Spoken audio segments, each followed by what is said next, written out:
Welcome, everyone. I'm calling to order the meeting of the Oversight Committee. It is 9:16 a.m., August 21st, 2019. Will the board secretary, well, actually, You can take it. would, yeah, I'll take the roll. Mr. Angelou. Here. Dr. Cummings. Present. Mr. Margot, not here yet. Mr. Montgomery is here. Dr. Rice. Yes, sir. Dr. Rosenfeld. Here. We have a quorum. Members, the draft minutes from the May 15th Oversight Committee meeting are available in your agenda packet behind tab 1. Are there any corrections to the minutes as circulated? Hearing none, the chair will entertain a motion to approve the minutes for the May 15th Oversight Committee meeting. So moved. All in favor? Aye. Motion passes unanimously. Our next agenda item is public comment. Public feedback is critically important because CPRIT was created to help Texans. Opening our meetings with public comment underscores this board's commitment to transparency and accountability. Are there any requests for public comment? Hearing none, we will go on to the next presentation. We have invited Dr. Funda Bernstam, MD, a CPRIT Academic Research Program grantee, to provide a presentation to the Oversight Committee today. I will ask Dr. Wilson to introduce her. Good morning, and thank you, Dr. Bernstam, for being with us this morning. She is coming from MD Anderson, where she's the chair of the Department of Investigational Cancer Therapeutics and leads their Phase 1 therapeutics program. She's also the Nellie B. Connolly Chair in Breast Cancer Research at MD Anderson. She's here today because among her many activities and accomplishments, she leads as the PI of a CPRIT Core Facility Support Award, the CPRIT Precision Oncology Decision Support Core. And I think you'll see quite clearly why I've invited her today, because this core is quite important in terms of an example of how modern medicine is now being connected effectively for patient care. And again, thank you for being here this morning. Thank you. It's really my honor to be here. Really excited to go over our Precision Oncology Decision Support Core. I think I don't need to tell you that personalized cancer therapy has a lot of momentum right now. There's great interest, especially in looking at tumor molecular profile to identify the best treatment for each individual patient. Of course, there's a lot of opportunities for DNA, RNA, protein, and immune environment and others, but at this time, especially for genomically informed targeted therapy, there's been a lot of evolution. Many cancer centers and many community practices are doing genomic testing regularly. And the goal here is to identify genomic alterations that drive the tumor growth that could be targetable either directly or indirectly, either with an approved agent or investigational agent. And we're looking at mutations, copy number changes, and fusions. There are more and more trials in this setting looking at specific tumor types, looking at different biomarkers for treatment allocation. There's also interest in looking across tumor types, doing what we call basket trials, looking at patients that have a specific alteration that can get the same treatment. On the right-hand side in this slide, you can see just in our department, Investigation Cancer Therapeutics at MD Anderson in blue, the number of trials each year that's being activated that require a certain genomic alteration. That means in a clinical oncology setting, a treating physician not only has to do a history and physical, but they need to go through several pages of genomic reports to determine, are there alterations in a gene that's actionable? Is this alteration going to affect the function? Is there a drug that can target this? Is there an approved drug? Is there a clinical trial? How can I access it? Thus, there's a great need for decision support today. The Precision Oncology Decision Support Core, supported by CPRIT, has the overarching goal to deliver high-quality, comprehensive clinical research support so that we can, for patients undergoing molecular testing, for consideration for entry on targeted therapy trials across Texas. Our first objective was to develop, maintain, and assess the utility of a comprehensive knowledge base that annotates somatic variants seen at MD Anderson. What we did is we put together a team of research scientists that have a molecular oncology background but interested in clinical medicine, and clinical oncologists with an interest in genomics. Together, we've done annotations of genes, variants, biomarkers, drugs, trials, putting together a comprehensive knowledge base. And this provides the resources, including patient annotation reports, a publicly available website, clinical trial alerts, and a searchable clinical trial portal that we're working on. For the variants, we look at alterations in genes, both the public domain and also in everyday genomic sequencing ongoing at MD Anderson. We have created automatically retrievable modules that include frequency of mutations, as well as reusable annotation modules that describe genes, domain descriptions, as well as for each individual patient, we do updated research to look at, is there new published literature, are there new high-impact abstracts, and do we have any new data from Functional Genomics Lab at Anderson? This leads to our annotations where we summarize the functional significance of each alteration, and we create tiered actionable variant calls. To date, we've annotated over 11,000 annotated alterations and identified 4,950 actionable alterations. In Objective 2, we're doing developing, maintaining, assessing the utility of a comprehensive clinical trial database, looking at genotype selected and genotype relevant trials, both in Texas and throughout the U.S. For this, every time there's a new clinical trial, we do a prospective search looking at aliases and NCI definitions of the drugs, identifying direct targets, indirect targets, company, development status, and category. We've created Octane, oncology clinical trial annotation engine that we recently published in JCO Clinical Cancer Informatics. Our annotations include a detailed review of genomic and other biomarker requirements, key clinical and genomic criteria, as well as slot availability by cohort when feasible. So far, we've annotated almost 6,000 clinical trials, and nearly half of those open at MD Anderson, and 2,850 drugs, and only a fraction of those yet are FDA approved. Objective 3 is to develop and assess the utility of a pipeline for delivery of molecular annotation reports and clinical trial alerts on a per-patient basis. We've created a web-based patient annotation request form.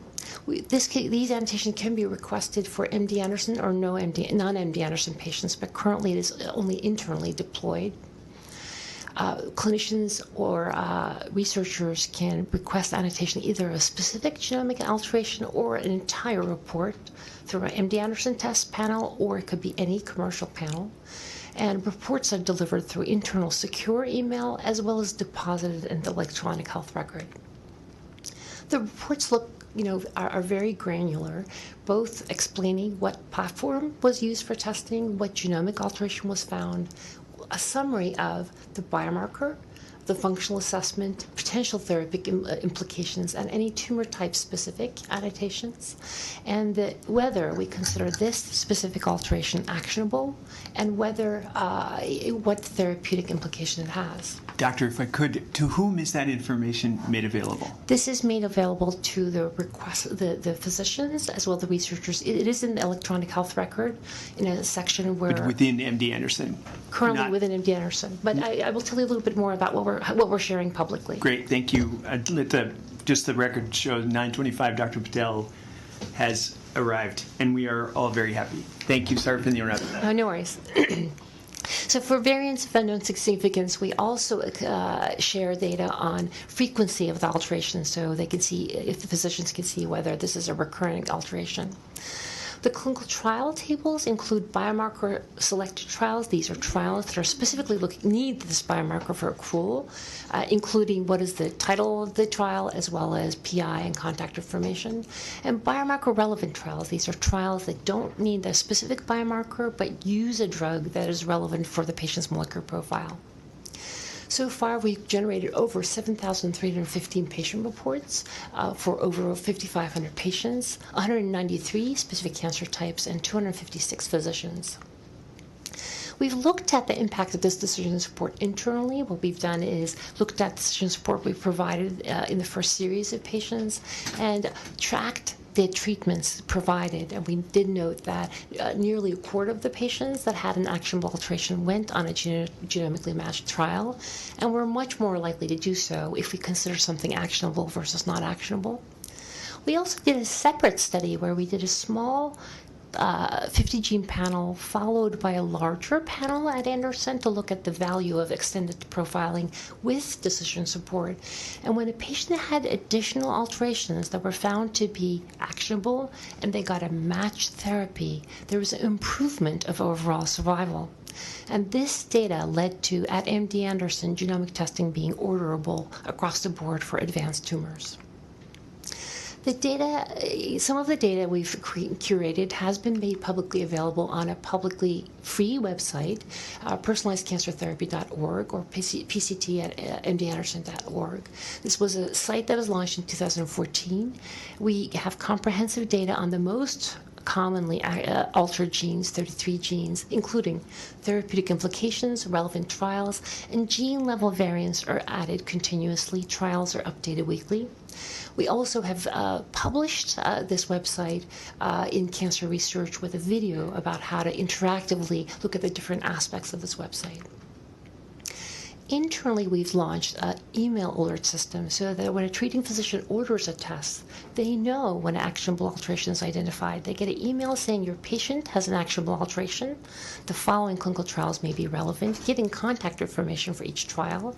And we've done this for genes that have the most common alterations and mapping to clinical trials. And so far, over 6,300 alerts have been deployed internally to 371 providers. We also have a separate alert system for research teams.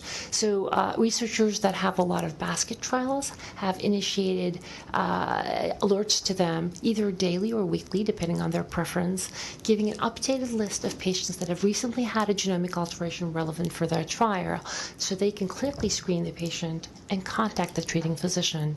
And we are now working towards a second alert where we can notify them back every time that patient gets restaging if the treating physicians interested.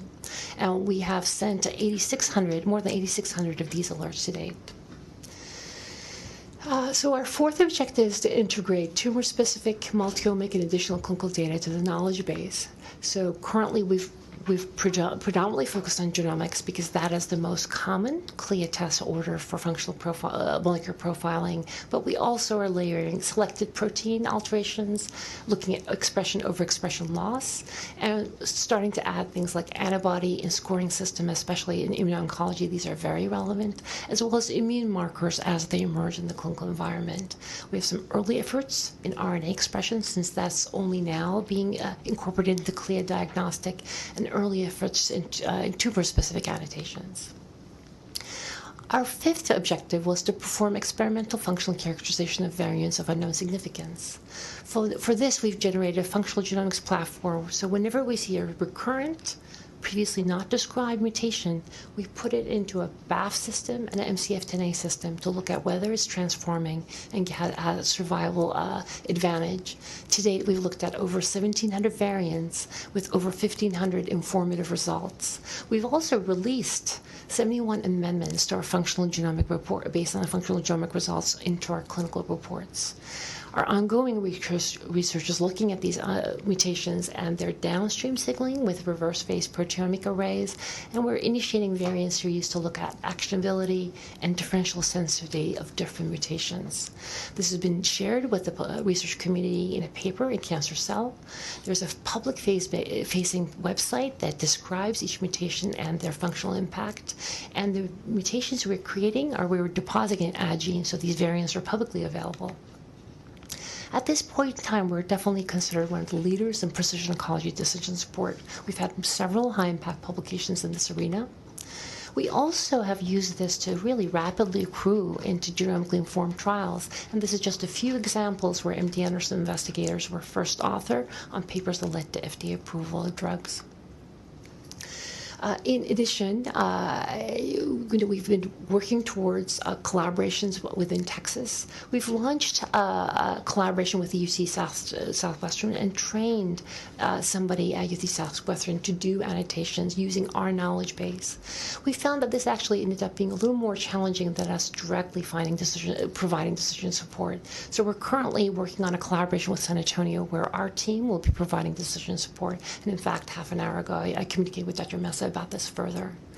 We also are providing decision support for MD Anderson PI-led trials through the NCI system, 4 trials through the Experimental Therapeutics Clinical Trials Network. And this is also of interest since the competitive renewal we submitted for the ETCTN grant this time around was submitted as a University of Texas-based consortium, MD Anderson, Austin, San Antonio, and UTMB. And I think that will significantly increase our clinical trial interactions. Working with Matt Ellis for potential future collaborations with proteogenomics and CFDNA, and exploring other opportunities for a pod system. We've had a July EAB meeting and an August MD Anderson stakeholder meetings to look at our next steps. We feel the expansions of our existing efforts needs to be including routine PODS annotation at MD Anderson. Currently, it's on request. Access to PODS more broadly in Texas, creating tools and web-based applications for easy querying, and collaborations to help facilitate more granular annotation of trials throughout UT system as first step. Evolution of molecular profiling is coming, starting with RNA. Probably following that will be proteomics. So we're working towards incorporating these analytes as well, and decision support for immuno-oncology as more of these biomarkers will be tested in the clinical arena. I think there's another huge opportunity, which is the integration of clinical and molecular data. We want to start looking at opportunities doing this MD Anderson-wide, but really, this may be a great opportunity for a Texas-wide integration effort. And the fact that several institutions have CTSA grants may be another opportunity to leverage in that domain. Thank you for the opportunity to present. Before I ask for questions, I have another one. Who are your competitors in this effort?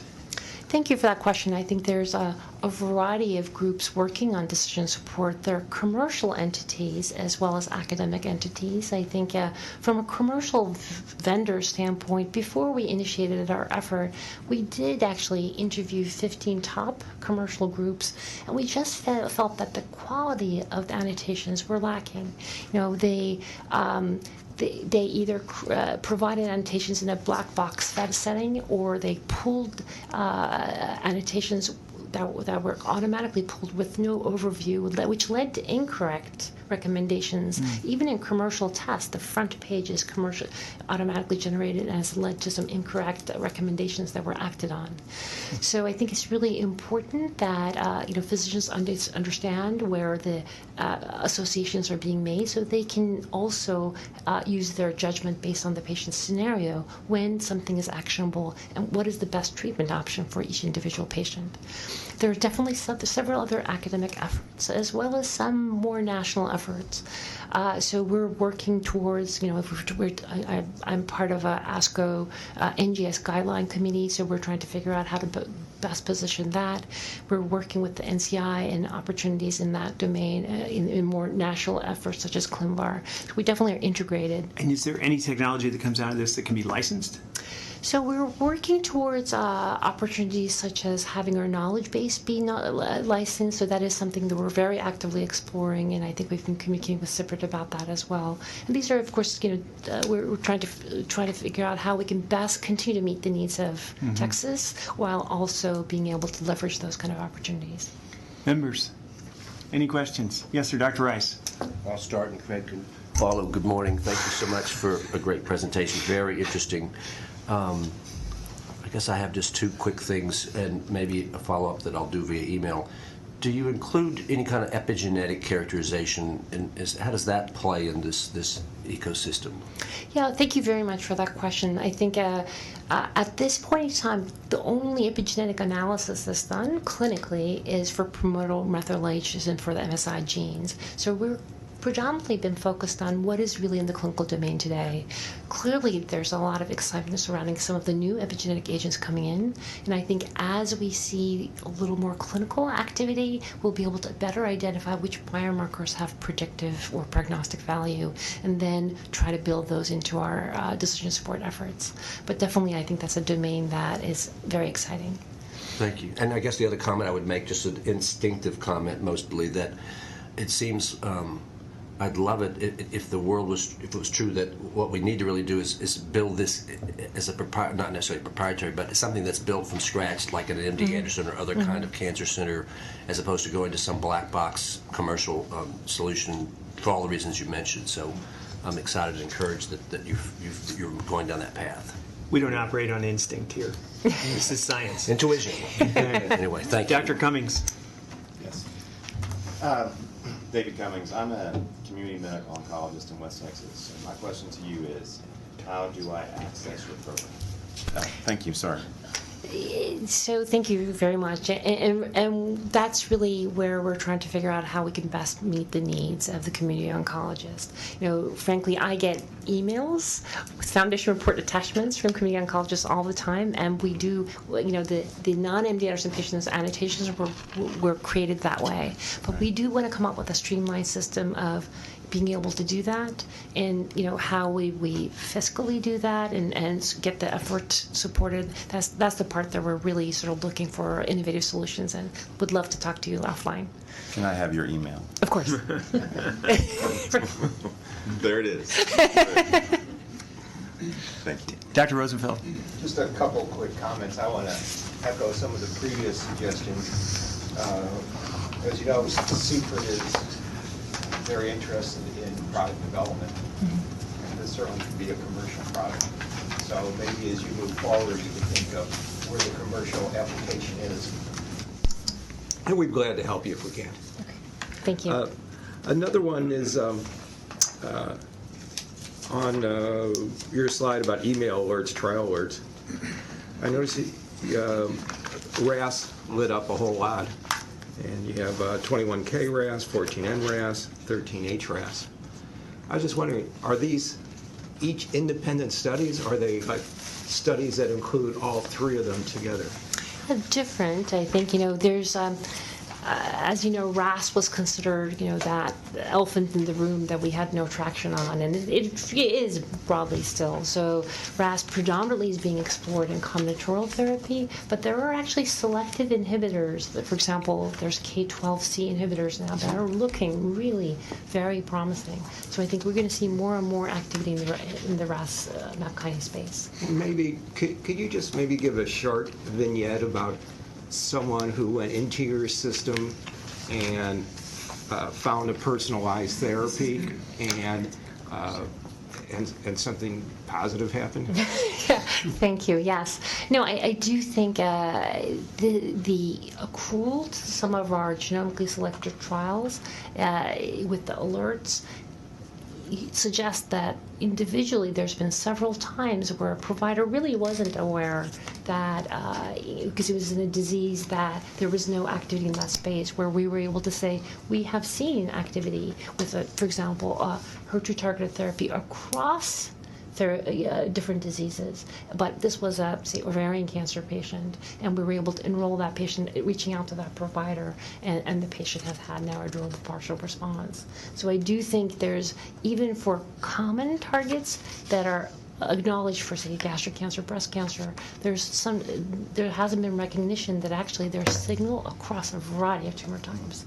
So for some of these, like RAF, V600E and HER2, these are very compelling targets across tumor types that are not yet approved in a tumor agnostic fashion.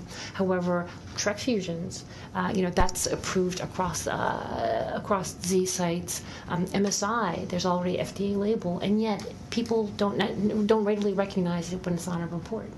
One more quick question I can. You've talked about this in the setting of people who have cancer, but there's a lot of families who have familial cancers, who the mother has cancer and the family has cancer, but they don't have cancer. And does this somehow fit into preventative therapy for people with malignancies? Yes, so as a second echelon, so one of the things we are doing is also through our precision oncology district support efforts, we've done a lot of analysis of genomic testing and how often there's actually germline alteration that either was detected on the tumor normal panel or it was on a tumor-only panel and should have triggered further testing. So we've published our first paper in Annals of Oncology a few years back, and then subsequently returned results to family members of deceased patients, which had some IRB challenges, and also really created a whole workflow of how we can do that better. So I think there's increasing recognition that by identifying things in patients on tumor profiling and returning it to the relatives, we can really impact the entire downstream in initiating prevention. Thank you very much. Anything further from the members? Dr. Merrick Bernstein, thank you very much. It's a fascinating presentation. Members, before we take up the Chief Executive's report, now that all members are present, I wish to take a moment, and I'm sure that everyone present will join me in recognizing the terrible events that happened in El Paso. We send our profound condolences to the peoples of El Paso and Juarez, and acknowledge our Oversight Committee member, Mayor DeMargo, who filled a very difficult role quite brilliantly in helping his community heal. Thank you, Mayor Margo. You're welcome. Mr. Roberts, the Chief Executive Officer's report. Thank you, Mr. Montgomery. This report will be brief. With respect to personnel, we currently have 33 of our 35 authorized positions filled and are working on filling the remaining 2. If you turn to page 3-4 behind tab 3 is the form you've seen many times before indicating where we stand with respect to available funds to close out this fiscal year. If you go ahead and make all of the awards that are being recommended to you today, CPRIT will have a balance of about $32.6 million, so there are sufficient funds to cover the recommendations. This number is a little bit, it's different by about $30 million from what you see on that due to some changes with respect to a couple of the recommendations that are coming to you. But bottom line, you've got the money to do your business today. With that, Mr. Montgomery, that concludes my report. Thank you very much. Any questions for Mr. Roberts? It's admirably brief, Mr. Roberts. Mr. Chair recognizes Mr. Burgess to present the Chief Compliance Officer's report.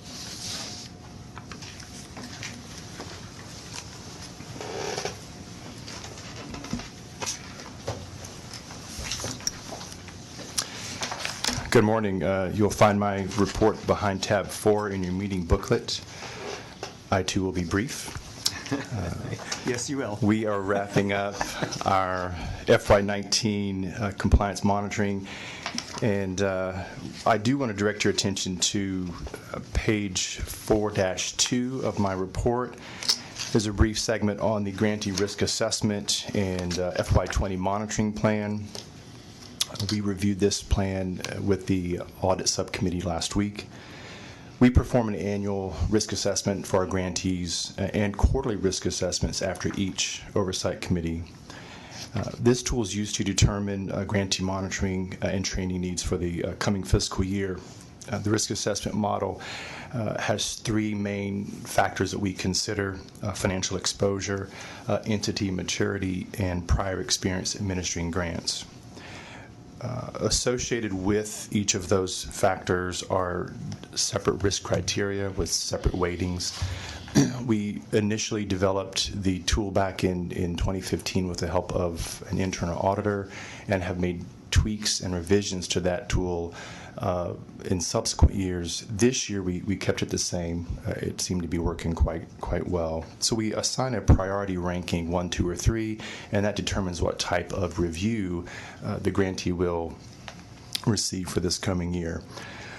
Like I said, we're making some final revisions to the plan, but we anticipate between 28 and 30 on-site reviews this year and anywhere between 260, 275 desk reviews this year.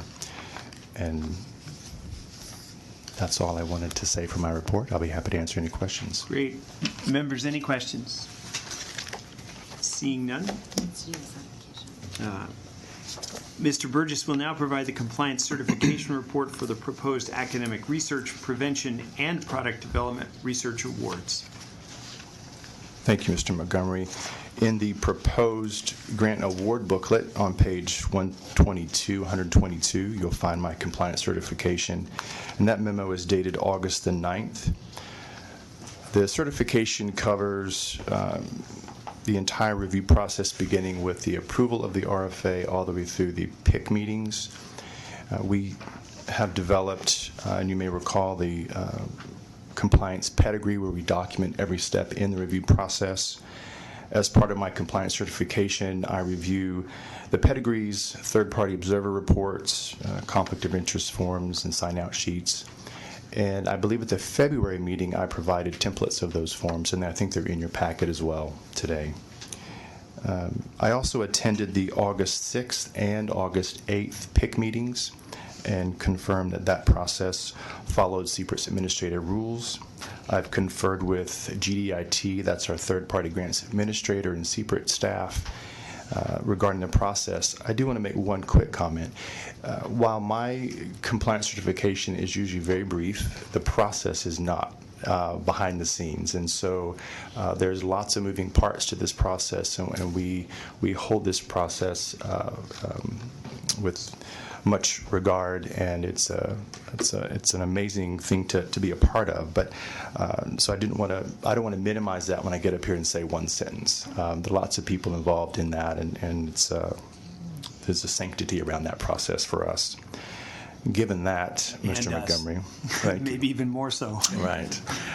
Given that, I'm satisfied that the application review process follows CPRIT's administrative rules and applicable laws.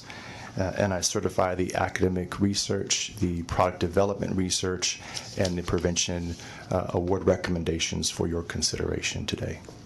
Any questions, members? Mr. Burgess, thank you very much, and we do hold your processes and the results in the highest regard. I believe we move on to Dr. Wilson, excuse me. Chair recognizes Dr. Wilson to provide the academic research program update and to introduce the Program Integration Committee's grant award recommendations. Dr. Wilson. Thank you. I'm going to begin with the grant award recommendations with the knowledge that you've had an opportunity to preview the very large slate that's being considered this morning, and I might add very exciting slate that is recommending awards to 16 different Texas entities. I think that's a record for one of these quarterly award sessions. And as you'll see in the summary that I'm going to present, a significant variety of different approaches to addressing the cancer problem in Texas. I'm going to ask you to follow with me on page 8 of the proposed grant awards document and call your attention to Table 1, which summarizes the 10 slates that are being considered this morning. The PIC recommended 59 awards from these 10 slates. However, at the last moment after the PIC meeting, an established investigator nomination was withdrawn, and as a consequence, we're recommending 58, as I'll go through. Each of the grant award mechanisms that I'm discussing represents a row in Table 1, and sort of is the format for how I'm going to discuss these and just provide, as I mentioned, the highlights. The first 3 rows are investigator-initiated research awards. There are 10 of these. 6 are to untargeted research awards, 2 to childhood and adolescent cancers, and 2 to computational biology investigator-initiated awards. And you may recall that last cycle, the PIC recommended that we defer 10 of these that were reviewed and approved or recommended by the Scientific Review Council, and did this because we wanted to assure that there were sufficient funds to award these awards. With those funds in place now, we're bringing them to you for as a recommendation. The next row is the collaborative action program that is focused on liver cancer. As you'll recall, this was one of 2 RFAs. This RFA was to develop a center that would increase the understanding and implementation opportunities for prevention and early detection of hepatocellular cancers, and the PIC is recommending one of these applications for award to Baylor College of Medicine. The PI is Dr. El Sarraq, who you've met in the past as a internationally recognized leader in the in addressing the early detection, prevention of liver cancer, and a significant investment going forward in CPRIT's attempts to mitigate this problem in Texas. In addition to the Collaborative Action Center that will be led by Dr. El Sarraq, CPRIT had an RFA calling for research proposals to develop and implement prevention and early detection strategies. We received 15 applications, and one of these is being recommended by PIC for award today. That is to Dr. Jessica Huang at MD Anderson, who's leading a program to evaluate biomarkers as well as opportunities for behavioral interventions to mitigate risk in individuals who are part of a community-based practice in Houston. I might add that there were a significant number of proposals that were reviewed that had correctable weaknesses, and these we hope will be resubmitted in the future as this program continues. Next, I'm looking at the Core Facility Support Award row. There are 8 awards being recommended. You just heard one example of a Core Facility Support Award that Dr. Merrick Bernstam has briefed us on. These 8 awards are quite interesting, as you, I think, have already noted. One is to Texas Medical Center. PI is Dr. or actually Mr. McKeon, the CEO of Texas Medical Center, who is leading a business-driven accelerator for cancer therapeutics. Basically, what they have developed is a strategy to essentially train 40 researchers from the Texas Medical Center components in the intricacies of how to bring a discovery into commercialized space. And in addition to that, they are pairing these individuals with experts in such processes from the biotech departments of those medical centers as entrepreneurs in residence. And then finally, providing some very specific resources for computational chemistry in order to de-risk at the early stages promising new cancer therapeutics. And then I'll mention one other of the Core Facility Support Awards that are being recommended. This one comes from Texas Tech Health Science Center. It's a specialized center for care and evaluation of animals who are being used in pediatric cancer research primarily.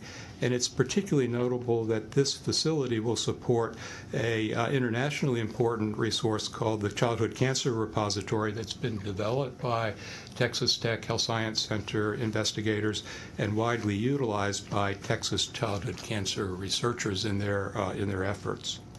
So a significant and very important group of Core Facility Support Awards. Moving on, I'm looking at the row Early Translational Research Awards. You'll recall that this RFA called for proposals that were designed to bring Texas discoveries into the point where they're ready for clinical trial. That valley of death, as it's been referred to. And among the applications received, 5 are being recommended today, 3 are for instrument development, and 2 are for novel therapeutic drugs. The next grant mechanism is High Impact, High Risk Research Awards. You're familiar with this mechanism, which basically is a small, relatively small compared to other awards, investment in new ideas that do not have yet preliminary data, but are promising and represent the opportunity to bring often non-cancer researchers into the cancer research space. There are 18 awards being recommended today from 12 different institutions across the state. And then, importantly and last, are the recruitment awards that are being considered this quarter. There are 15 of these. One is in the established investigator category. This is to Dr. Christopher Flowers or to MD Anderson in order to recruit Dr. Christopher Flowers from Emory University. Dr. Flowers is a clinical scientist. His expertise is in the understanding of the disparities that exist, particularly in African Americans who become at higher risk for mortality associated with lymphoma. And he will lead the leukemia and lymphoma department at MD Anderson. There are 3 other clinical scientists among 14 other first-time tenure-track investigators being recommended for recruitment. So in total, there are 58 award recommendations this morning that you're being asked to consider for a total of $94,929,894. I will now actually point out on the next page, Table 2, the program priorities that are addressed by this slate of 58 awards. You'll see that all the academic research program priorities are addressed. I'll point out that in addition to these, and I'm very actually quite pleased by this development, 20% of these awards today represent priorities that have been identified for the commercialization priorities. And I think represents the effort that CPRIT and its leadership have made to build bridges between the 3 different programs. And to this point, I'll also point out that 10% of the program or the awards recommended today address prevention-focused priorities of implementation and cancer control outreach. And with that, I'll end my presentation and take your questions. Are there any questions? Yes, sir, Dr. Rice. One brief question. You said something I don't remember talking about before. The feedback we give an unsuccessful, I've forgotten that if we've been talking about it, but how do they get that feedback? And I just wondered if you could give 2 comments about that, and have we had that before where people then reapplied? Yes.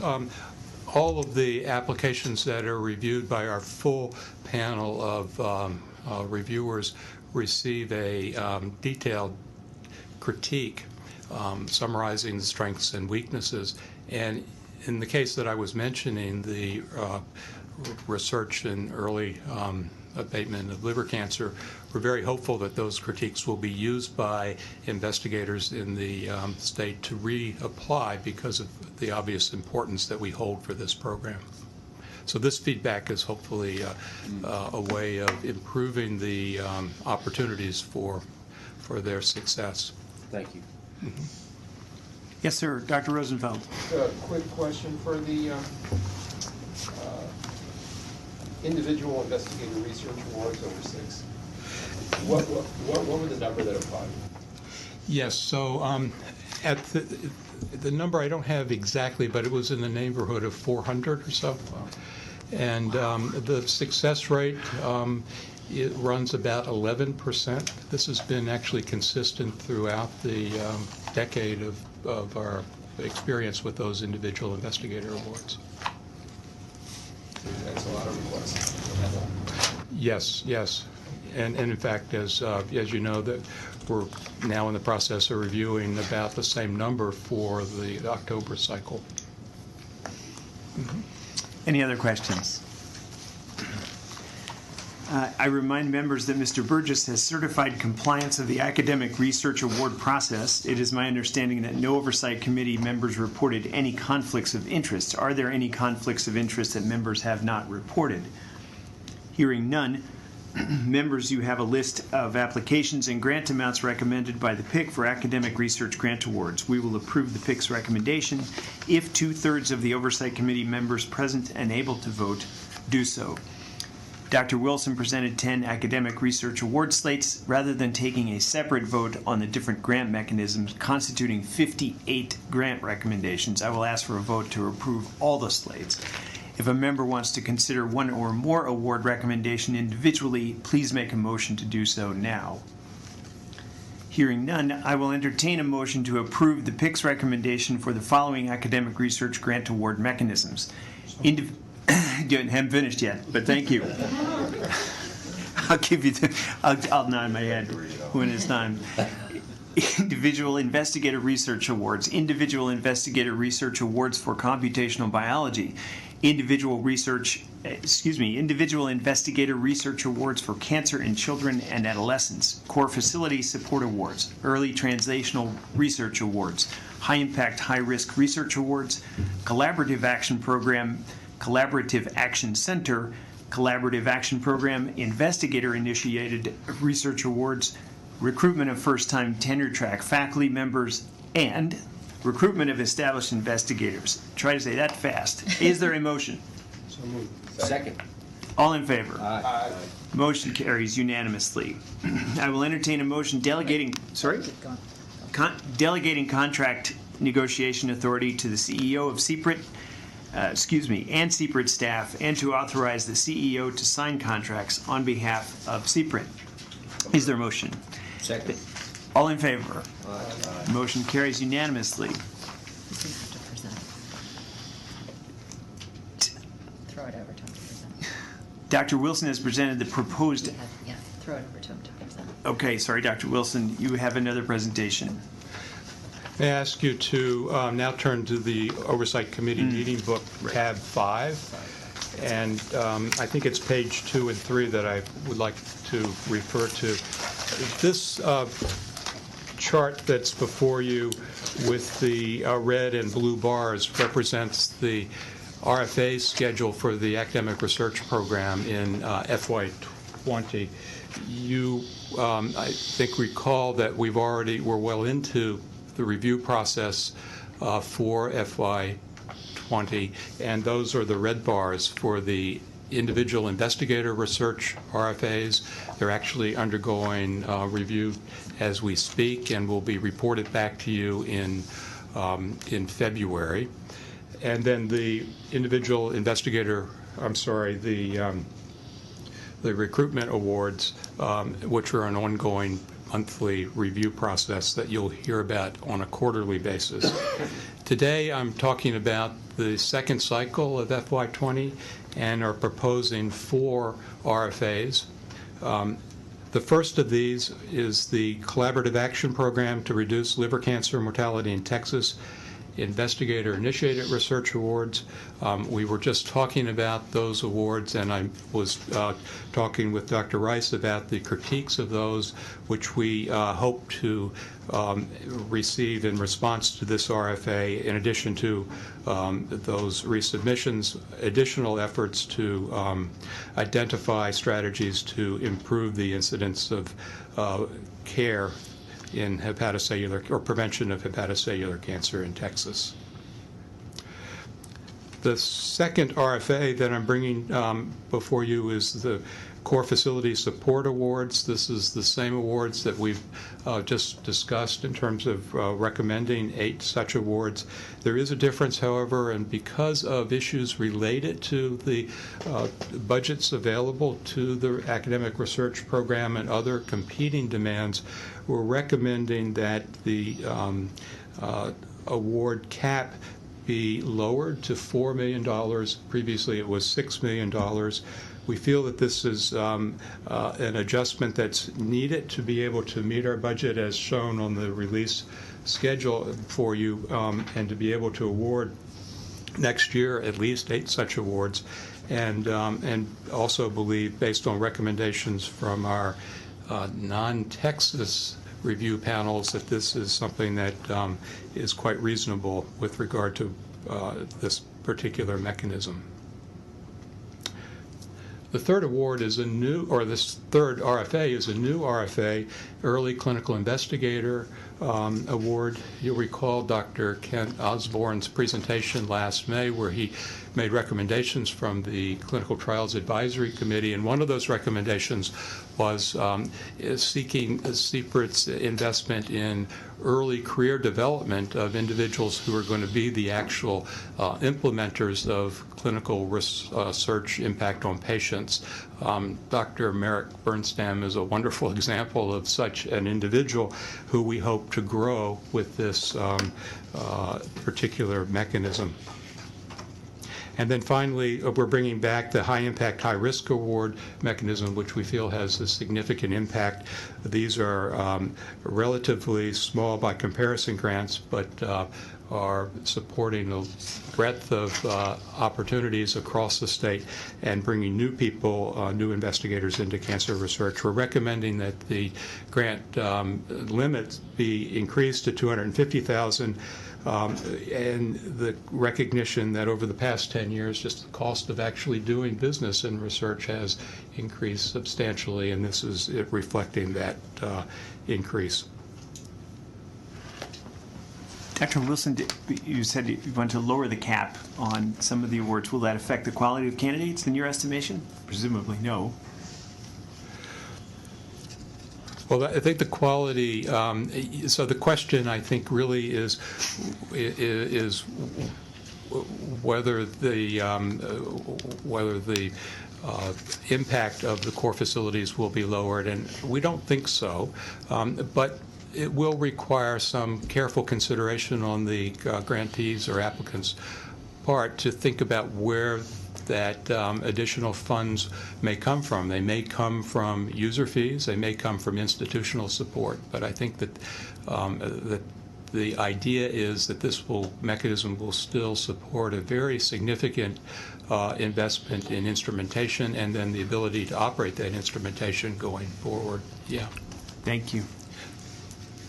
Members, any questions for Dr. Wilson? Dr. Wilson has presented the proposed timeline and academic research program RFAs that CPRIT will release for the second cycle of FY 2020. I will entertain a motion approving the proposed timeline and academic research program RFAs for the second cycle of FY 2020. So moved. All in favor? Aye. Motion carries unanimously. Thank you, Dr. Wilson. Chair recognizes Dr. Walker Peach to introduce the Program Integration Committee's grant award recommendations for the Product Development Research Grant. As I know that I believe this is your first presentation to the Oversight Committee. It is. We are delighted to have you. Thank you Please very go much. ahead. Thank you very much. So I will start with my report, and I will, if you would like to join along, that's under tab 6 in your meeting notes. So as you may recall, the last time the awards were made in the product development program, we had, that was 19.1, cycle 19.1, and there were 2 candidates that the PDRC decided to take no action on. So they followed along with our current cycle of 19.2, and the results are as follows. After the PDRC received some additional information from one of the candidates, the PDRC declined to move that candidate forward. The second candidate, after they received the additional information, they decided to make a recommendation for. So you will see in Table 1 that one relocation company was recommended by the PDRC to move forward to the PIC recommendations. For reference, you'll find Table 2, all the metrics associated with review cycle 19.1. So that concludes 19.1. 19.2 cycle is the cycle we'll be talking about the award recommendations for here in a few moments. That data can be found on 6.2. So that opened in December of 18. That window for application closed in January of this year. We received 27 proposals. You can find all the metrics in Table 3. Of those 27 applicants, 11 of those were invited to the in-person peer review held in Dallas. 4 of those moved forward into complete diligence around their businesses and IP diligence, and 3 of those were recommended by the PDRC to the PIC for consideration. So in total, together, Table 4 represents all of the 19.1 as well as the 19.2 recommendations from the PDRC that went to the PIC. So 4 recommendations. We also have the 2020.1 cycle in progress right now. The portal opened in June of this year and very recently closed in August. And although it's not written here, I can tell you that we had a bumper crop of applicants. There were 42 applicants in this cycle. I understand that's the greatest number of product development applicants we've experienced here at CPRIT. So those will be brought to you in February of 2020 for your oversight review and approval. So I would also, as in academic research, as you know, the legislature made some allows now CPRIT to support a second cycle in product development as well. And so we're bringing forward to your consideration 3 RFAs that we would propose to open in November of this year for review and recommendation to the Oversight Committee in August of next year. Those 3 RFAs are the TEXCO, the Texas Company Product Development Research Award. These are 36-month awards for $20 million. These are 2 companies that are already located in the state of Texas and past nascent stage into early stage product development, but have moved quite further along than some of our seed awards, which I'll talk about in just a moment. The second RFA is for the Relocation Company Product Development Awards. These are for companies that are also early stage product development companies, but not currently located in the state of Texas that are willing to relocate. Again, these are 3-year awards up to a cap of $20 million. And finally, the Seed Award for Product Development Research. These are very early startup, typically much earlier than our Texas or relocation awards. These are for a cap of $3 million over 36 months as well. We get questions about this a lot. Seed awards can be for companies that would relocate as well, but they typically are very much earlier than our other 2 mechanisms. Okay. So with those proposals for your consideration, I also would like to point out in page 6.5 under your meeting minutes that the diversity of our applications has increased as well as the workload of the number of applications we're receiving. And so we'd like to notify that the Oversight Committee, that the PDRC, we intend to expand the PDRC by 1 member right after, after this notice, essentially. Okay, so with that, I'd like to move now to the 19.1, 19.2 proposed awards for your consideration. And if you'll turn to your award book and follow along.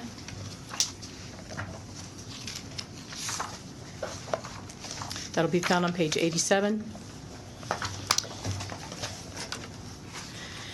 So the first award is DP 190046. This was our 19.1 applicant. That applicant has withdrawn their application that was withdrawn by the applicant after the PIC recommendation. Cindy, what page are you on? I'm on page 87 in the awards book.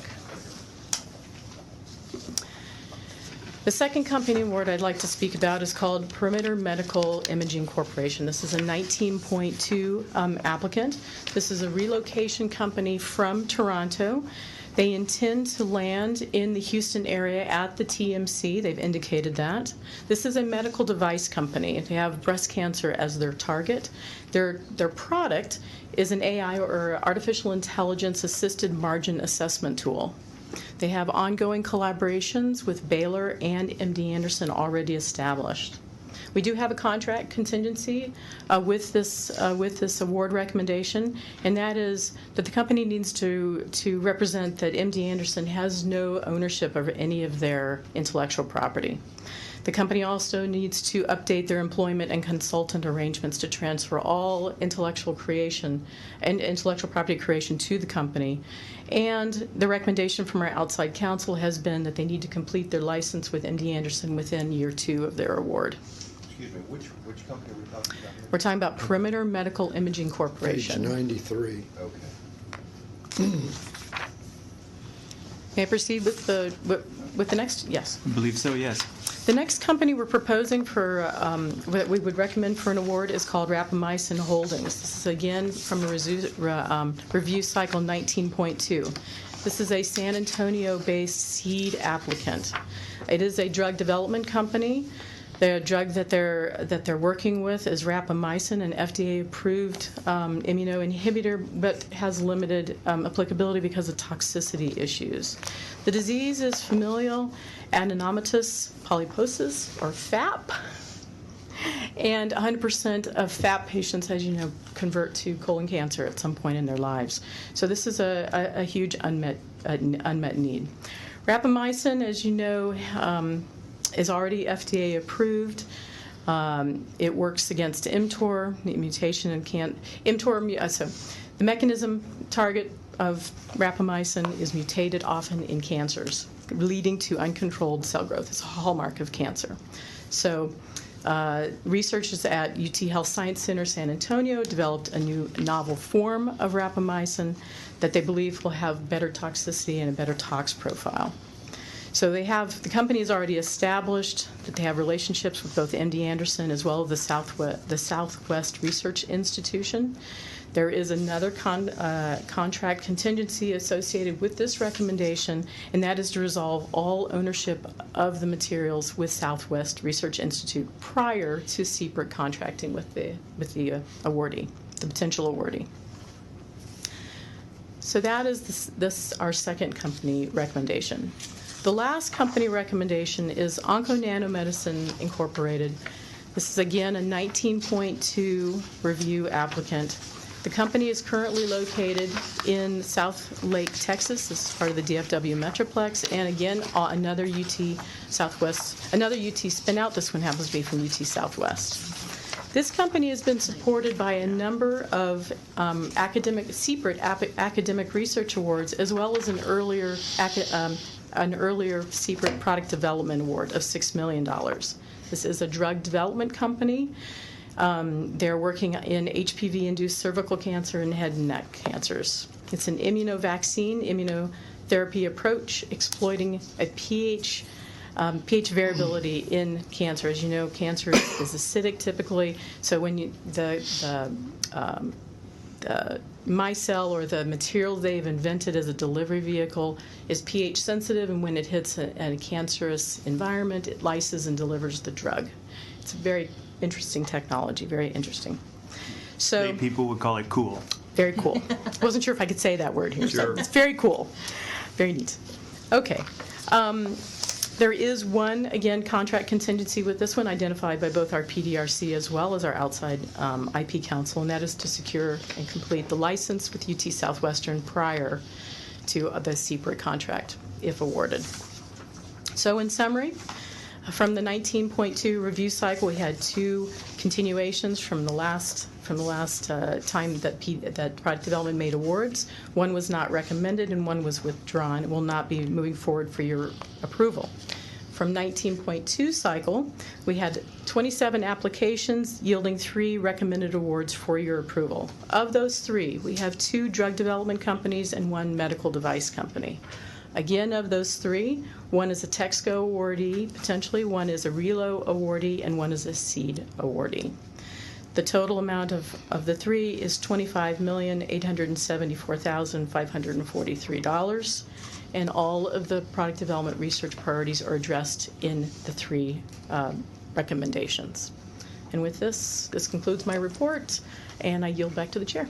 Thank you, Dr. Walker-Peach. Turning to the Product Development Research Award recommendation, I remind members that Mr. Burgess has certified compliance in the Product Development Award process. Do you want to say if anyone has any questions? Well, Dr. Cummings, your brow is furrowed. What does that mean? I have a question. When we were last in this venue for our CPRIT meeting, we had a presentation by a CPRIT scholar from MD Anderson who was working on what I think is something similar to the perimeter medical imaging product. Are they working together? Do you remember the name of the I researcher? don't. Dr. Wilson, do you remember the young lady? Yeah. Yes, it was Livia Eberlin. Right. Oh, no. From Austin. So Right. she's from Austin. Right. Okay. Yep, she's at UT Austin. Yes. That was a mass spec technology. Yeah, exactly. Yes, it is. It's a mass spec pen. Does the same thing, has the same application, which is margin assessment. But these are two different devices. I see. This company, Perimeter, is actually located in Toronto right now, and they'll be relocating to Texas. That was my question. Were they working on the same technology? I don't believe so. Same issue, different way, different means. Okay. It is my understanding that turning to the Product Development Research Award recommendations, I remind members that Mr. Burgess has certified compliance of the Product Development Award process. In keeping with tradition, the only outlier reporting a conflict on these is the chairman. Are there any conflicts of interest that members have not reported? Seeing none. Members, you have the application and grant amounts recommended by the PIC for Product Development Research Award grants. As Dr.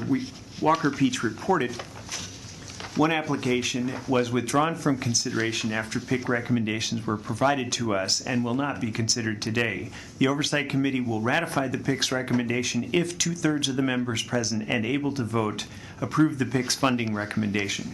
We will consider the two applications without any conflicts first in one vote, and then I will ask the Vice Presiding Officer to take the gavel for the vote on OncoNano. I will first entertain a motion to approve the PIC's recommendation for Product Development Research Awards to Perimeter Medical Imaging, Rapamycin Holdings, Inc., including the contingencies described by Dr. Walker-Peach. So moved.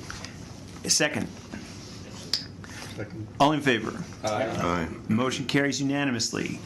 Hearing approval from at least 2/3 of the members present, the motion carries. Mr. Margot, I will entertain a motion to approve the PIC's recommendation for a Product Development Research Award to OncoNano Medicine, Inc., including the contingency described by Dr. Walker-Peach. So moved. Second. All in favor? Aye. Any opposed? Hearing approval from at least 2/3 of the members present and able to vote, the motion carries. I note for the record, that Mr. Montgomery did not vote.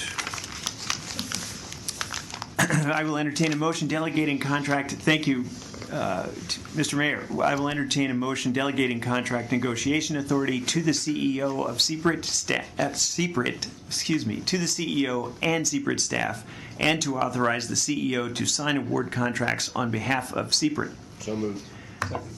All in favor? Aye. Motion carries. Members, Mr. Roberts notified the board on August 15th that he seeks authority to disperse grant funds in advance to the 4 companies we have just approved for awards. Is there any question for Mr. Roberts regarding his request?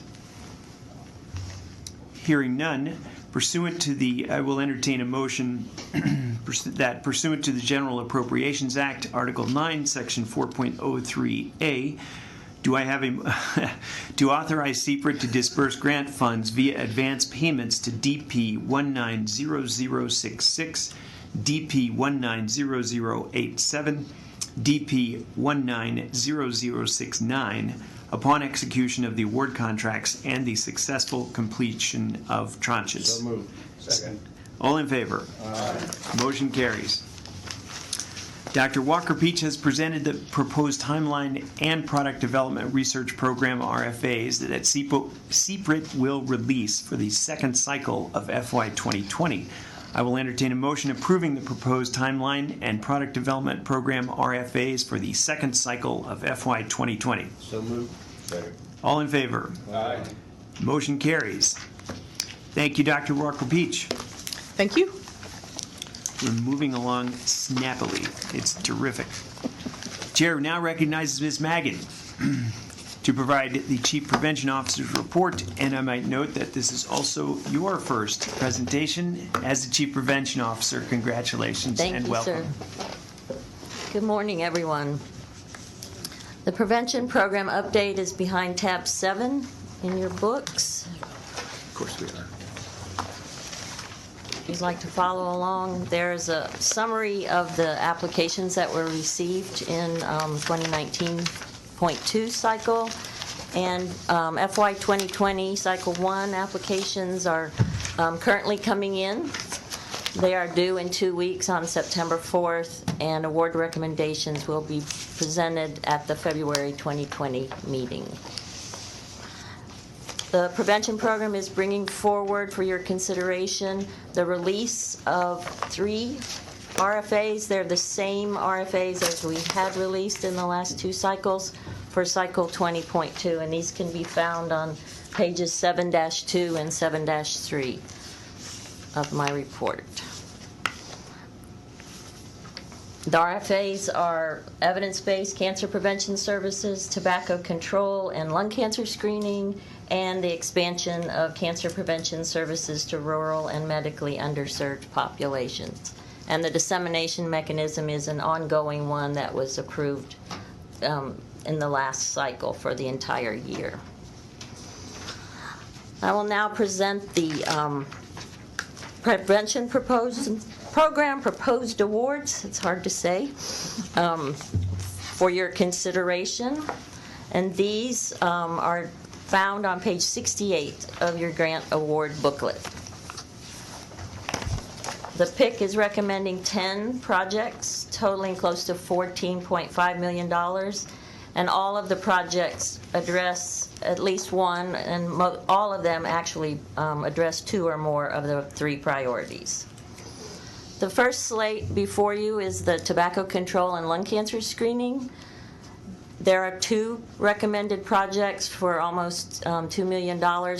Both projects include counseling and tobacco cessation, as well as the low-dose CT lung cancer screening. Both are in safety net systems.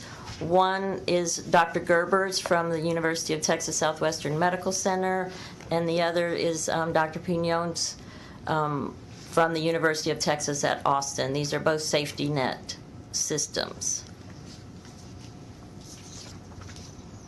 The next slate is the expansion of cancer prevention services to rural and medically underserved populations. There are 6 recommended projects for a total of a little over $11 million. And these, as you may recall, are successful projects that are applying to expand either in the type of services they offer or their geographic area that they are serving patients in. And they've all had success and been approved by the PRC by their progress reports and show quite stunning results in some cases. The first one is Dr. Laura Sabas from the University of Texas Health Science Center at Houston. It's a breast and cervical cancer prevention service in Latinas in 20 counties in South and the Gulf Coast of Texas. The second one is an expansion of the colorectal cancer screening in East Texas, where the incidence and mortality rates are higher than in any other region in Texas, and that's Dr. Paul McGahey of the University of Texas Health Center at Tyler. Excuse me one moment, Ms. Baggett. When you say in some cases they have stunning results, what do you mean? Like one of them, for instance, has served over 10,000, has done over 10,000 screenings. So in comparison, these are some of our best performers. Got it. Okay. Thank you. They all do good work, but Sure. some are outshine the others. Some are gooder. Some are gooder. The third one is the expansion of a community network for cancer prevention to increase HPV uptake, and they are interestingly adding tobacco prevention in pediatric population in Harris Health System. It's a safety net system, and this is out of the Baylor College of Medicine. And for instance, they increased, in their past project, they increased the HPV uptake and completion rate by 34%. So that is way above average. The next project is the expansion of the Building a Healthy Temple Cancer Prevention Program, and this will be in Bexar County in San Antonio and the Rio Grande Valley. It's Dr. He from the University of Texas at San Antonio. And they are adding, in addition to their education and navigation, they're adding colorectal cancer screening services. Do you know, I'm just a little stunned by the previous one that there's tobacco prevention in a pediatric population. Well, pediatric population is it's not Not the little guys. the little guys. Okay. But unfortunately, the e-cigarette use is just skyrocketed, even among the little ones in 4th, 5th grade. So it's just increasing at a horrific rate, and they're going to try to do something about that. Great. Yeah. Sorry to interrupt. No problem. The next one is a HPV vaccination expansion at Texas Tech University Health Sciences Center at El Paso, Dr. Malaku, and that will be in the 5 border counties of Texas. And the last expansion is someone you're very familiar with, the Rose. That's their Empowered to Care expansion for breast cancer screening. And over the years, they've had several grants. They've screened 16,000 women, a third of whom had never before been screened. So that's amazing work that they're doing. And they will be working in 41 different counties in their mobile unit. The next mechanism is evidence-based cancer prevention services. There was one project recommended, and this would be for breast and colorectal cancer screening rates in a federally qualified health center in Houston, Legacy Community Health Services. And then the last one is a dissemination project, and this is Dr. Ross's from the University of Texas Southwestern Medical Center. It's for disseminating genetic navigation framework to identify hereditary cancers in patients, and then also working with their family members. And that concludes my presentation of the Prevention Awards. Well, you've done such an excellent job. It's going to be tough for you to live up to that in future presentations. Are there any questions, members? Yes, Dr. Patel. You know, you mentioned about tobacco cessation. I'm talking about vaping, or juuling as they call it nowadays, to children as young as 7 and 8 years of age in my practice. I specifically address this with the children. In the tobacco cessation programs that you have, is it specifically mentioned of e-cigarettes? Absolutely. Okay. The pediatric ones address mostly e-cigarettes. And it's tobacco prevention, really, for the pediatric population, hopefully. But they will talk about how to stop if they have already started vaping or actually smoking cigarettes. Thank you. Any other questions? Thank you, Ms. Maggot. Turning to the Prevention Award recommendations, I remind members that Mr. Burgess has certified compliance of the Prevention Award process. It is my understanding that no members have reported any conflict of interest. Are there any conflicts that members have not yet reported? Seeing none, members, you have applications and grant amounts recommended by the PIC for prevention grant awards. The Oversight Committee will ratify the PIC's recommendation if 2/3 of the members present and able to vote approve the PIC's funding recommendation. We will consider the 4 slates together unless an Oversight Committee wishes to take up any recommendation separately. Seeing no request, I will entertain a motion to approve the PIC's recommendation for the following mechanisms: tobacco control and lung cancer screening, expansion of cancer prevention services to rural and medically underserved populations, evidence-based cancer prevention services, dissemination of CPRIT-funded control interventions. Is there a motion? So moved. Second. All in favor? Aye. Motion passes unanimously. I will now entertain a motion delegating contract negotiation authority to the CEO and CPRIT staff, and to authorize the CEO to. Should we wait? Please proceed. authority to the CEO and CPRIT staff to authorize the CEO to sign the contract on behalf of CPRIT. Is there a motion? So moved. All in favor? Aye. Motion carries. Ms. Maggot has presented the proposed timeline and prevention program RFAs that CPRIT will release in the second cycle of FY 2020. I will entertain a motion approving the proposed timeline and prevention program RFAs for the second cycle of FY 2020. So moved. Second. All in favor? Aye. Motion passes. Thank you very much. You're welcome. Thank you. And now we have the internal audit report.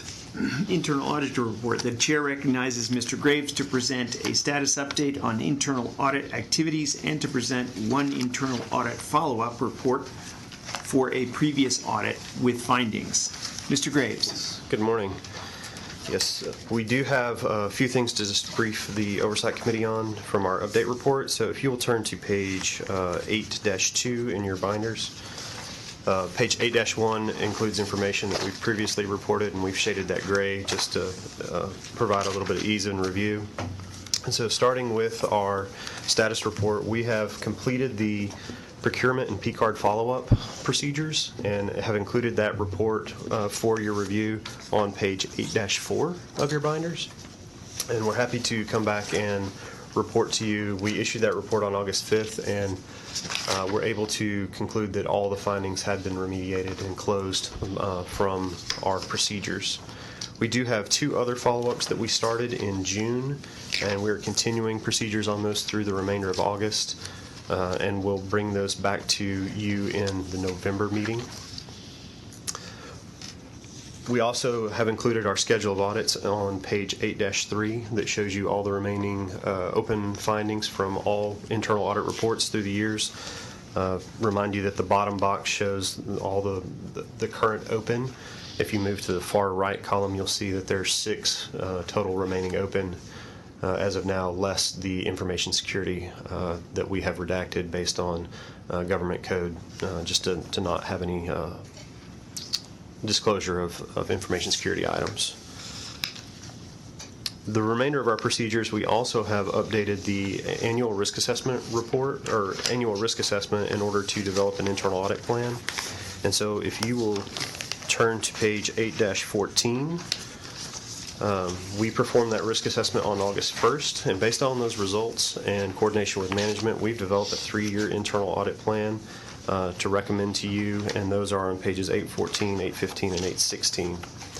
And you will see that coming up in recommended for 2020 is governance, disaster recovery, and business continuity planning, as well as follow-ups on anything that would possibly remain open for information security, as well as communications, and then the 2 open findings from state reporting that were from this fiscal 19 internal audit plan.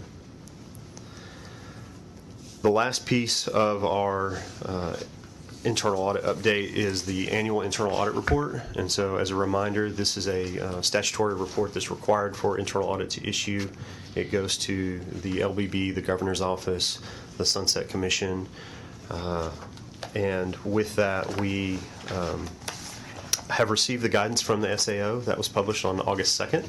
We've reviewed that and determined that there are no additional change, or there's no changes in this year's guidance that affect CPRIT and their annual internal audit report. We are presenting the plan, the proposed plan this year now, so that can be incorporated into that report. And once we finalize the procedures for the 2 remaining open audits through this month of August, we'll prepare that report and present it at the November meeting. That report is due November 1st. And because of the timing of the Oversight Committee to review and approve that report, we have already asked for an extension with the State Auditor's Office to November 22nd, based on the anticipated timing of the next Oversight Committee meeting. With that, I'll open for any questions. Members, any questions? Yes, Mr. Margot. Just on the IT side, I mean, a bunch of communities in Texas in the last 2 weeks have been hit on ransomware, 20 some odd. And I just wanted to, I know it's a high, it's up here. We okay? I do not believe there's any open findings that relate to ransomware based on. I'm just saying, are we got the protections there? Are we okay? I think that we should probably take any information security matters and discuss those in an executive session just based on the sensitivity of that in an open meeting. I understand that, but are you recommending that we do that in executive session at all? Not at this point, no. That's all I need to know. Thank you, Mr. Margot. Any further questions? Thank you, Mr. Graves. Is there a motion to approve the follow-up report over procurement and P-cards? So moved. Is there a second? All in favor? Aye. Motion carries. Is there a motion to approve the FY 2020 internal audit plan? So moved. All in favor? Motion carries. Congratulations. Thank you, Mr. Graves, and also the three nicest words that can be said in this circumstance are remediated and no changes. Thank you to also, and congratulations to all the staff who were busy fixing whatever it is you all found. The attention to detail from the staff is appreciated from the internal audit perspective as well. Good deal. Thank you for coming. Thank you. Chair recognizes Mr. Roberts to present his appointments to the Scientific Research and Prevention Program Review Panels. Mr. Roberts. Thank you, Mr. Montgomery. At its August 16th meeting, the Nominations Subcommittee discussed Presiding Officer Will Montgomery's... I'm sorry. Let me... I apologize. I won't be quite that quick. Behind tab 9, for the Scientific Research and Prevention Programs Committee, I have appointed 8 experts to CPRIT's peer review committees. CPRIT statute requires the appointments be approved by the Oversight Committee. The Nominations Subcommittee discussed the appointments at its meeting on August 16th and recommends that the Oversight Committee approve the appointments. I request that as well.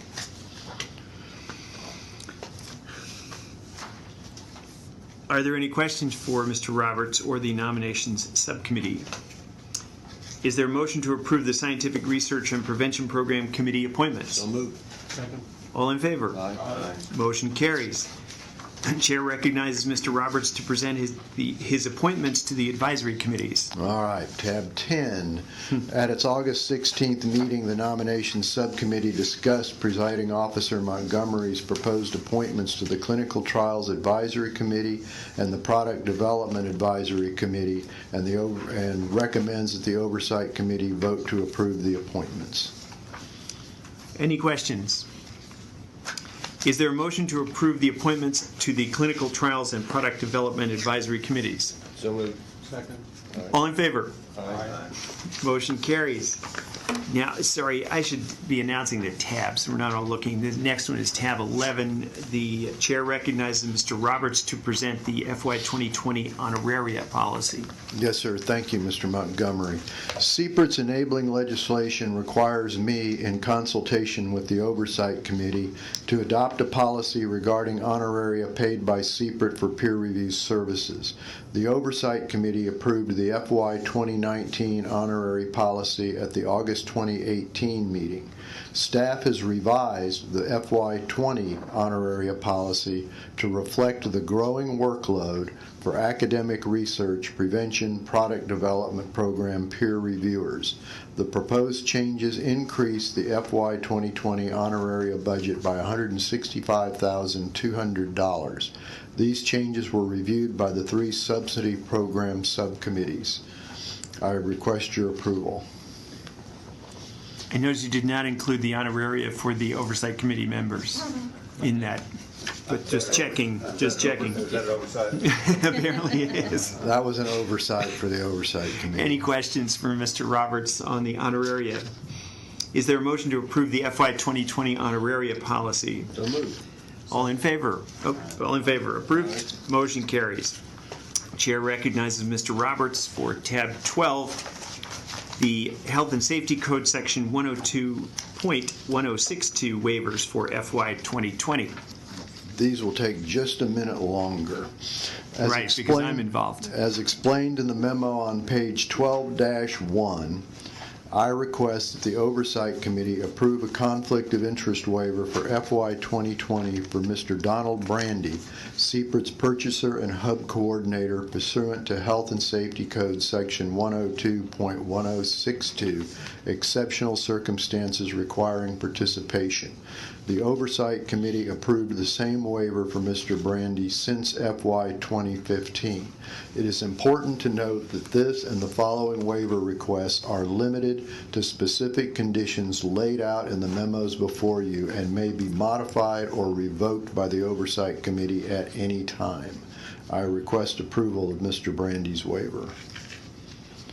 I think probably best if you go through all of them. We're going to go through all of them. Yeah, All right. The next one is on page 12-4.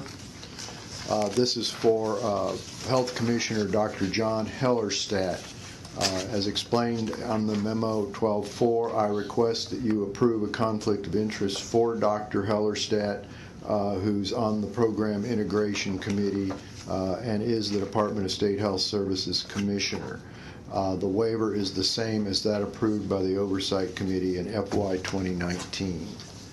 The next one is on page 12-7. I request that the Oversight Committee approve the conflict of interest waiver for 2020 for Mr. Will Montgomery.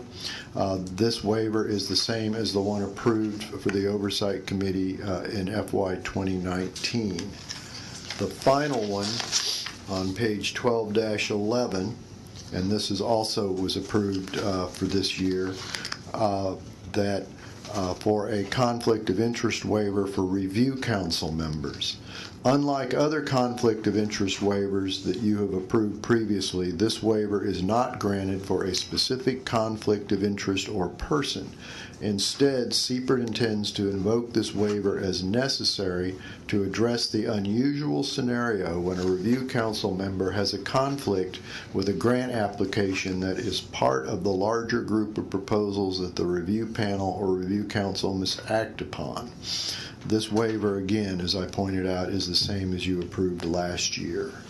I request approval of these waivers. Are there any questions for Mr. Roberts? Members, since I am the subject of one of these, Mr. Margot will, the Vice Presiding Officer, will entertain the motion. Is there a motion to approve? Is there a motion to approve the four proposed Health and Safety Code Section 102.1062 waivers? Second. I note for the record that Mr. Montgomery did not vote. All in favor? Aye. Any opposed? Motion carries. Thank you very much, Mr. Margot and Mr. Roberts. Chair recognizes Ms. Doyle. We are now on the next item, which is tab 13. In your books, Ms. Doyle, present the resolution transferring asset management authority of certain assets to the Texas Treasury Safekeeping Trust Company. Ms. Doyle. Members, you have behind tab 13 my memo and the resolution that would transfer the management of the asset generated by our revenue sharing agreement with Alavere. Alavere it was formerly known as Oversight. We made an award to it in 2017. A $9 million award. It has, since we've made an award, done exceptionally well. They have completed a phase 2 clinical trial. They're looking at phase 3 clinical trials. They have been named one of Elevate Bio's portfolio companies, and they have completed a $120 million Series B fundraising round. The company has come to us and is interested in renegotiating its revenue sharing agreement with possibly converting its royalty obligation to equity interest. This is a perfect example of why we worked with the legislature in 2017 to change our statute to allow CPRIT to transfer to the Texas Treasury Safekeeping Trust Company the ability for them to manage the assets generated by our revenue sharing agreements. So transferring over Alavere allows us to use their expertise, their consultants, their information in terms of evaluating a decision on whether or not to convert to equity. It also allows for faster decision making. Normally when it's all in front of the Oversight Committee, we have to post it on an agenda, wait 8 days before we can meet, then we have to take action in public sometimes, especially when we're dealing with companies. So many of our companies are early stage companies that may be looking at IPOs or other potentially sensitive items. It's harder to handle that, both on a timeliness basis and confidentiality basis. So the trust company is set up for that. We continue to manage every other aspect of the contract with the company, and we will, of course, work in conjunction with the trust company. Part of the resolution also includes the ability for us to negotiate a fee with the trust company to pay them for managing the asset for us. They, as I reflected in the memo, they do not receive general revenue from the legislature, and so they are funded entirely upon the money that they make from managing assets. So we're a little unusual for them, and so we may need to negotiate a fee. Thank you, Ms. Doyle. Any questions? Yes, Dr. Roosevelt. So the suggestion is to switch from royalty to equity. That's the initial suggestion from the company. I'm sorry, go ahead. I guess my concern is that with equity, and especially a company at this stage, there's a real concern for dilution as more rounds are performed. Whereas for royalty, your profit is fixed. So should we be concerned that we're diluting our payback from our investment? So that's exactly why we're transferring it over to the trust company. They have the expertise and the ability to bring in all of those concerns when deciding whether or not it's appropriate to change from royalty to equity ownership. Thank you.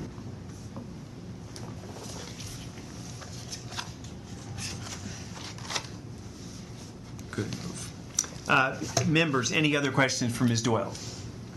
Is there a motion to approve the resolution transferring management and disposition authority for Allovir to the Texas Treasury Safekeeping Trust Company and for payment of a fee? So moved. Second.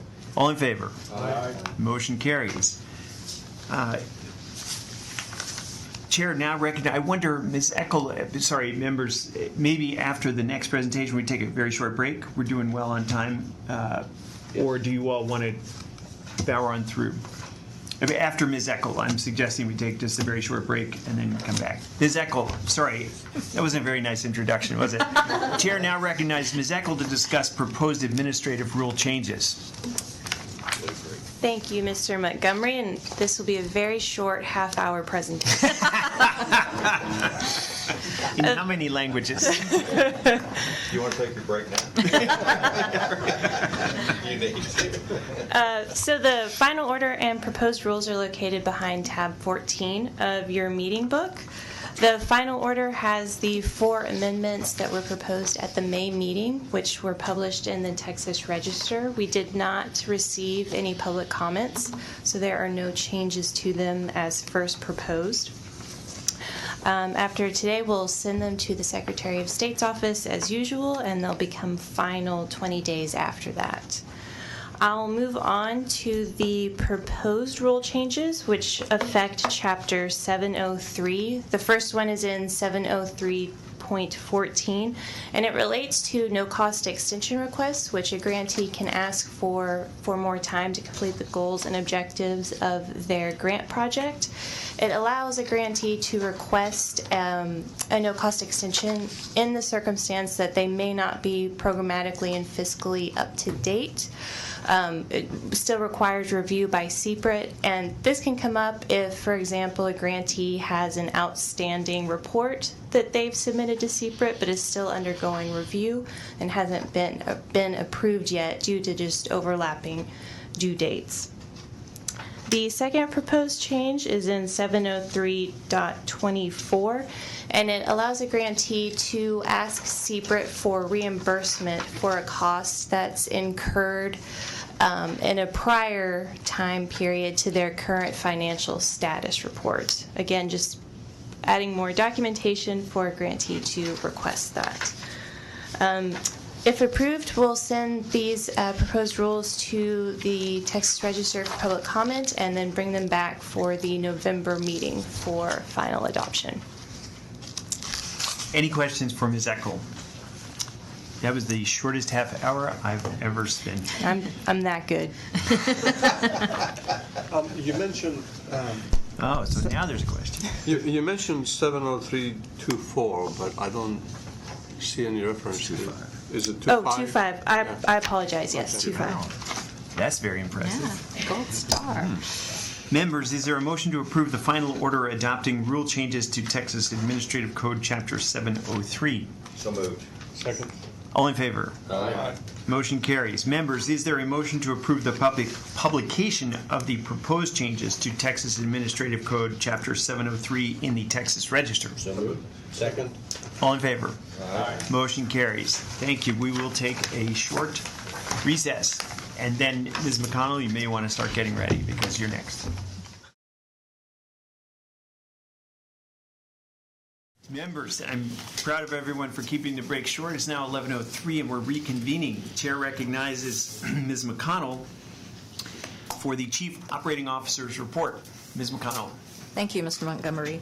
If you'll turn to tab 15, you'll find my report there. I'll just highlight that we received about $40,000 in revenue sharing payments in the third quarter of this year. Also, have expended or obligated about 85% of our budget, which is a good spot to be in. We also issued $77.7 million in additional debt in that period through with the help of the Texas Public Finance Authority. And then on just a quick update on the Innovations Conference planned for next summer, we do have 3 high-profile speakers confirmed: Dr. Jim Allison, Dr. Nancy Chang, and Dr. Robert Croyle. So they are anchoring the conference that will take place July 30th and 31st of 2020. So we're moving forward. And then that will be in Austin, right? That will be in Austin, yes. It will be at the rooms will be at the Fairmont Austin, and the meeting will actually take place at the Austin Convention Center. And it will be a balmy 100 degrees.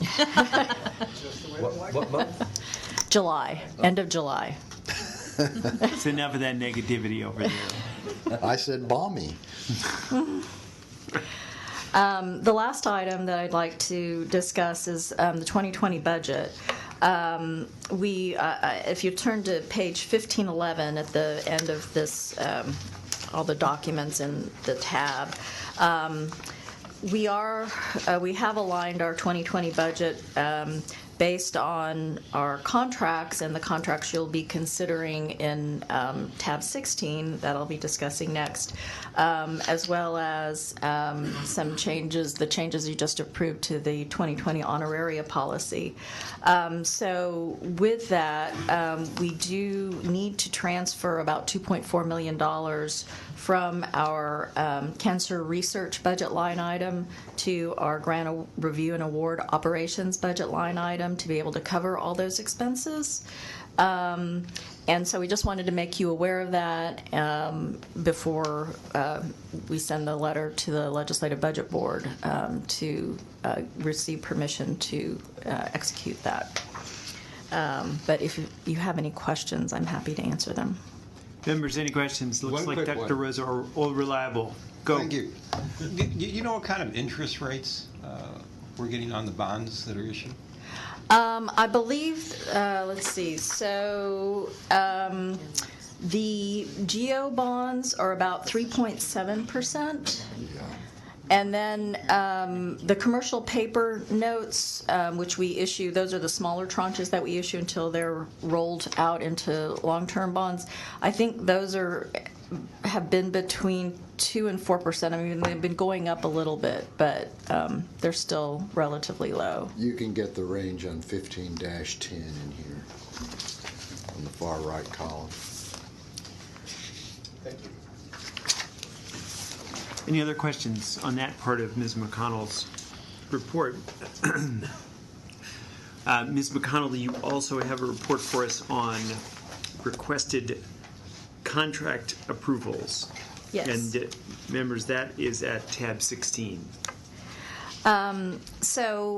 We do have several contract approvals. One is with the SRA International. You approved that contract at the May meeting, but with the budget items or the finalization of the state budget, that provided us the full $300 million per year in the next biennium. We did go back to SRA for pricing on a second grant application and peer review cycle. So that's the $1.8 million amendment that we would like to execute with them.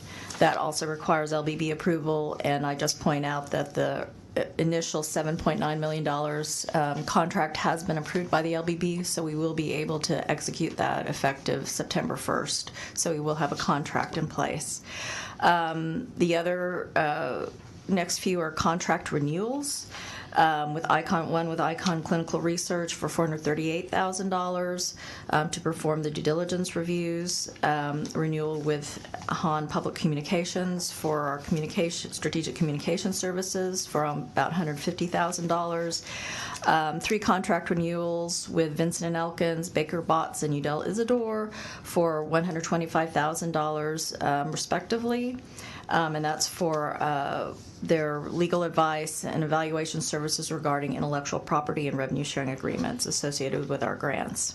We also want to enter into new contracts with the Perryman Group and Weaver and Tidwell. Perryman Group is for $165,000 to perform an economic assessment of the cost of cancer in Texas, and Weaver and Tidwell is to continue to provide our internal audit services for $186,000 in this next year.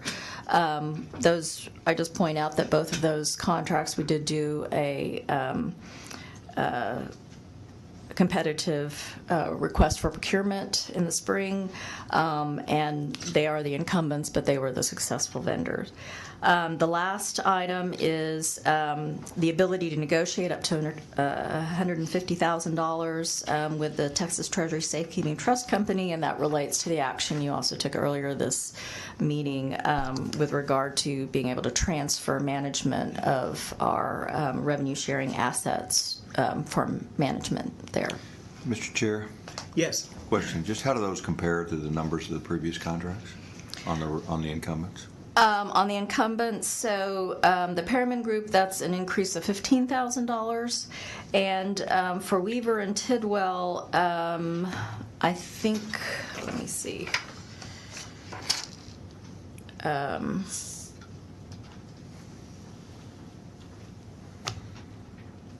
I don't have the numbers, but I believe that is a little bit more, maybe about $14,000 more than the current. Any other questions on contract, or sorry, were you finished? I was finished. Okay. Any other questions on contract approvals? Members, Ms. Doyle? I'd like to make one point on the Texas Treasury Safekeeping Trust Company interagency agreement.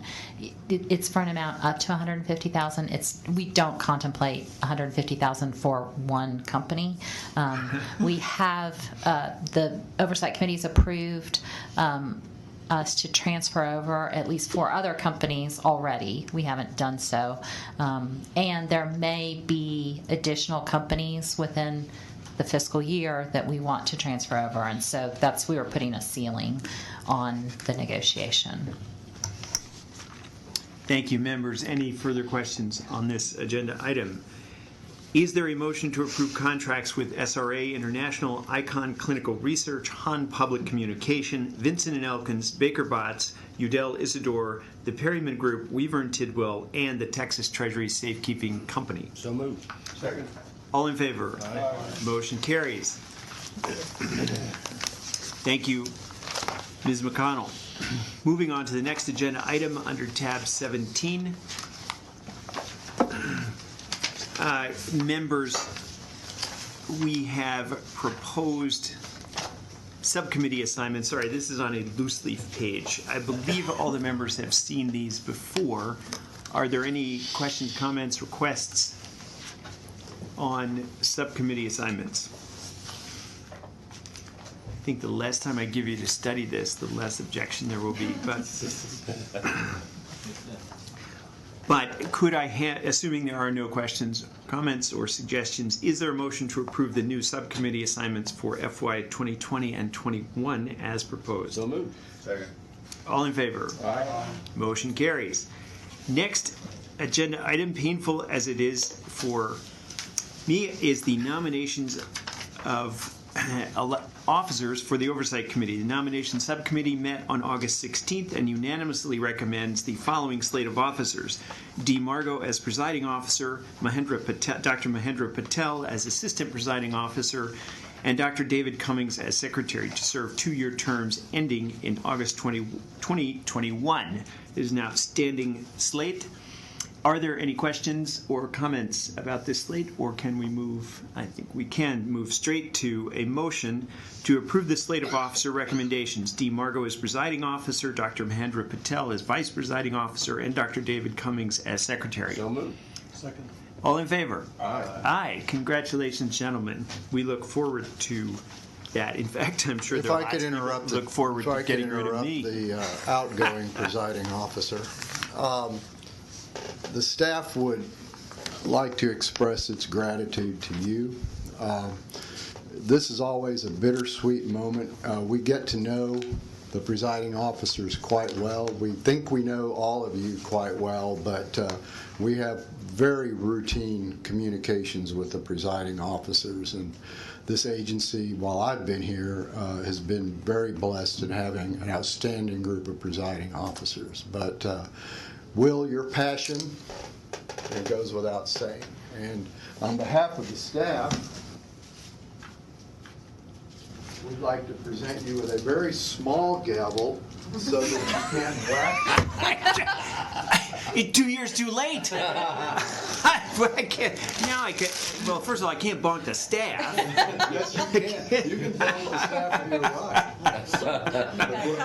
Well, thank you. Bless you. You've been an absolute delight to work with. Thank you. I must say it has been one of the best experiences of my life to serve on this committee. You're not getting rid of me, by the way. No. But if you will indulge me, I have something I'd like to read. Cancer research today is quite like France at the start of Dickens' novel, The Tale of Two Cities. You remember the opening phrase: it is the best of times, it is the worst of times. It is the spring of hope, it is the winter of despair. In cancer research, it is the best of times because we now know more and now save more victims than ever before. It is the worst of times because the disease is increasing, especially in the forms for which there is no cure. It is the spring of hope because we are ever closer to the final hope, definitive cure, and etiologic unmasking. It is the winter of despair because we do not have these things now. That was written in 1972 by one of my favorite authors, my father, who was a cancer researcher his life, and that was written for the Damon Runyon Memorial Cancer Fund annual report in 1972. I came across it the other day, but I thought it was apt.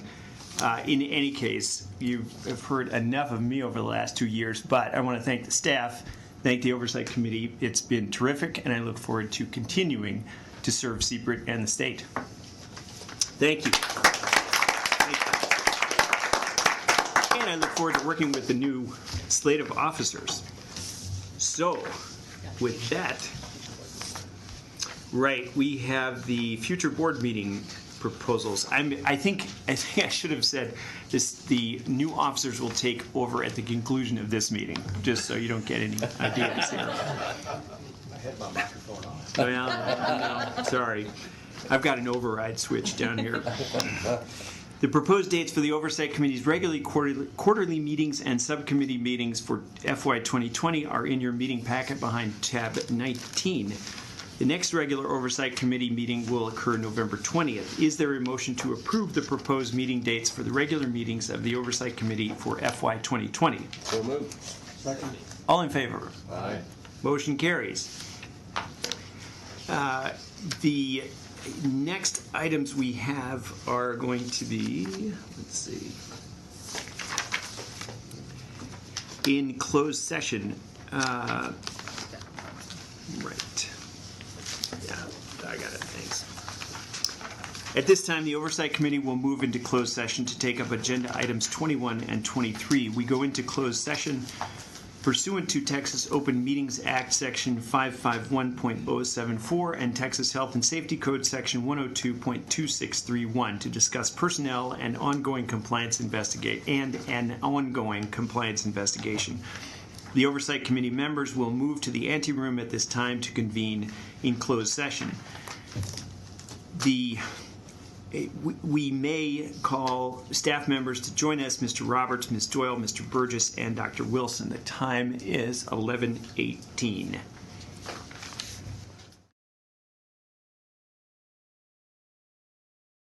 Okay, we are back in session at 11:40.